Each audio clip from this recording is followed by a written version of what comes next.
Itong Magnolia coach na si Chito Victolero ay mukhang merong plano dito para sa kanilang lineup na. At may dalawa silang trades na binabalak. Ang una ditong binabalak nilang trade ay para dito kay Paul Lee na ipapalit dito sa Terra Firma Jeep. Ang papalit dyan yung draft pick nila. Straight up, Paul Lee para sa first round pick ng Terra Firma. Hindi naman siguro magiging problema yan. Ngayon, ang tanong na lang ay kung papayag yung management. Kung Paul Lee for the first round pick ng Terra Firma, medyo mabigat yan sa Terra Firma dahil nangangailangan sila ng mga additional players ngayon. Pero on the other hand, sinabi naman ni Coach Jana Del Cardel, kailangan nila ng backup point guard para dito kay Wamit Yongson at Stephen Holt para hindi sila masyadong napapagod. At kung ang backcourt mo ay Wamit Yongson at Paul Lee, plus may Stephen Holt ka pa, okay na yan. Kung firepower pag-uusapan, mahirap tapatan. Lalo na pag nag-click yung shooting nung dalawa. Ang isa pang trade na tinitignan dito ng Magnolia ay itong si Luis Villegas. Bibigyan nila si Abu Tratter para dito kay Villegas. Dahil syempre gusto ng Magnolia, may isa pa silang big man na magagamit. Ngayon, kung makuha ng Magnolia yung first round pick ng Terra Firma at itong si Luis Villegas, magiging flexible na yung kanilang mga options. Pwede nilang gamitin yung pick ng Terra Firma para kumuha pa ng isang big man para talagang maging super laki ng Magnolia. O kaya naman ay gamitin nila yung pick ng Terra Firma para kumuha ng isang small forward o kaya stretch 4. Yan ang plano ngayon ni Coach Chito Victolero para mapalakas itong lineup ng Magnolia. Pero syempre kinakailangan nila i-consider din na baka ang Hinebra, alam natin, kinakailangan ding mag-upgrade. So baka ito makaapekto doon sa kanilang plano ngayon. Pero maliwanag dito, itong si Victolero, hindi papayag na ang Magnolia na lamang ay walang magiging pagbabago sa kanila.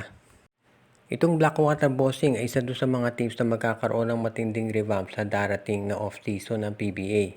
Actually, kahit ngayong meron na tayong finals ay pwede pa rin na magkaroon ng mga trades itong Blackwater Bossing. Dahil lang nag-a-apply lang naman yung trade deadline para doon sa mga teams na active pa sa ngayon. So, pwede nating maasahan na itong Blackwater Bossing ay gumagagawa na ng mga moves.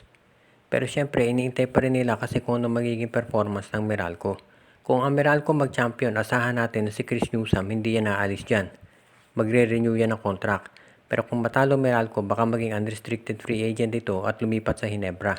Kapag yan nangyari, sigurado na magkakaroon ng trade itong Meralco kasama na ang Blackwater, TNT at NLEX. So, yan ngayon ang iniintay nitong Blackwater Bossing. Ang maliwanag dito, gagawa sila ng mga moves para mapalakas yung kanilang lineup. At syempre, para mapalakas na rin itong TNT, itong NLEX at yung Meralco. Sa ngayon, alam natin itong Blackwater gustong mag-revamp dahil gusto nila na maging competitive na rin. Katulad nitong Terra Firma. Nakita nila maganda reaksyon ng mga tao dito sa naging performance ng Terra Firma at parang yan ang gusto ngayong tularan ditong Blackwater Bossing. So, abangan natin kung ito ngayon mangyayari. At syempre, kung itong Blackwater Bossing ay makakakuha din ng mga quality players. Alam natin dito sa darating na draft, number 2 sila. So may posibilidad na makuha nila itong si Kai Badungay, si Michael Phillips o baka may mag-apply ng mga Phil-Am dyan katulad nila Cedric Bearfield, Jason Brickman, si Taylor Statham, si Kobe Paras. Baka sumali din sa draft. So ibig sabihin nito, may tsansa ang Blackwater na mapalakas yung lineup nila at maging katulad na rin itong Terra Firma na alam natin na nagugustuhan na ng mga fans dahil talagang lumalaban na. So tignan natin kung ano mangyayari dito sa revamp ng Blackwater.